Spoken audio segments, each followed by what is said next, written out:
বক ফুলের ভাজা।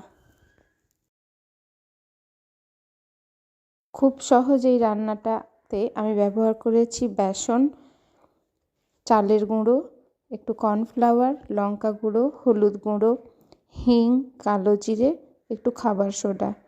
জল দিয়ে খুব ভালো করে ব্যাটার একটা তৈরি করেছি। তারপরে বক ফুলের ভেতর থেকে যে সরু লম্বা ডাঁটিটা আছে সেটা বার করে দিয়েছি। একটা একটা করে ভেজে তুলে নিয়েছি।